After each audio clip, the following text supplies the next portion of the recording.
अस्सलाम अलैकुम लेंदे पंजाब तो मैं तुहाडा आपदा महर वकार अनवर ते अज तुहानू सैर करावां दे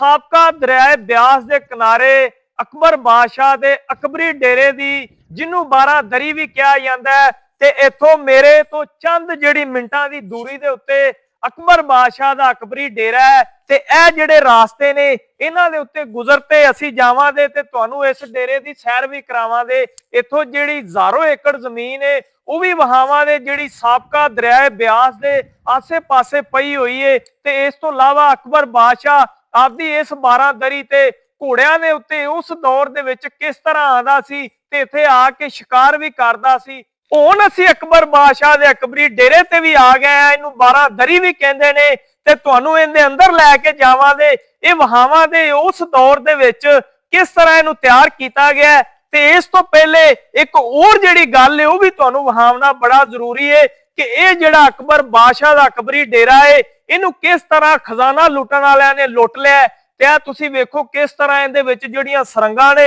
वो कढ दित्तियां ने। एडियां एडियां वड्डियां खजाना चोरी करन दे चक्कर दे विच वड्डे वड्डे चक्करबाज इत्थे आंदे रहे ने ते इहदी हालत वेख लवो किस तरह हो गई है। सिर्फ और सिर्फ खजाने दे लालचियां ने लेंदे पंजाब दे विच इस 12 दरी नूं भी आपदी असल हालत तो ला दिता है ते आओ मेरे नाल अंदर तुहानू वहाने आ।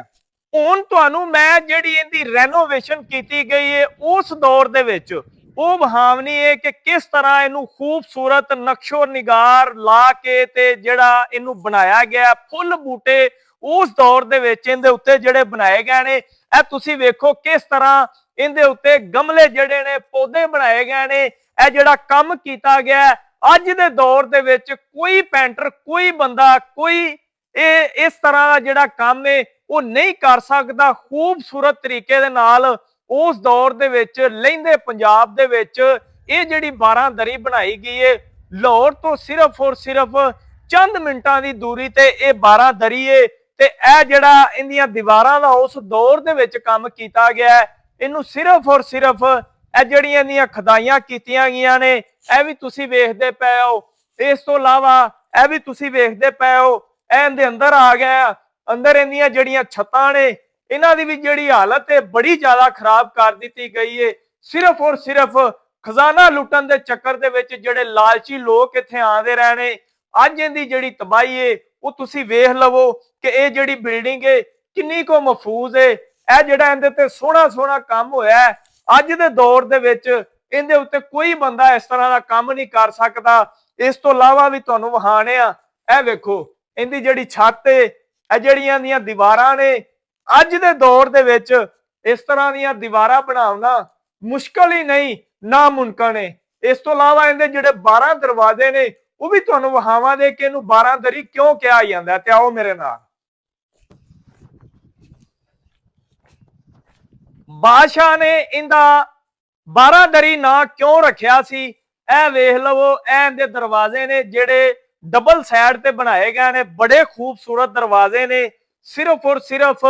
खजाना लुटन वालियां ने इनू तबाह कर दिता है। अज ये जिहड़ी नशइयां दी माजगा बन गई है अगर हुकूमत इहदे वल्ले कुछ तवज्जो देवे ते जिहड़ा शेखूपुरा 450 साला कुतुब मीनार है उहदे रंगी इहदी भी शक्ल बन सकती है लेकिन इधर किसी दी भी कोई तवज्जो नहीं दी। महकमा काफ भी अगर इहदे वल्ले कुछ तवज्जो कर लवे ते ए जिहड़े 12 दरवाज़ियां वाला खूबसूरत विरसा है लहिंदे पंजाब दे विच ये अज भी आपकी असल हालत दे विच आ सकदा है। सिर्फ और सिर्फ इधर जिहड़ी है तवज्जो करन दी लोड़ है। इस तो इलावा है जिहड़ा इहदे उत्ते काम होया है वो तुसीं वेखो कई तूफान आए ने कई आंधियां आईयां ने लेकिन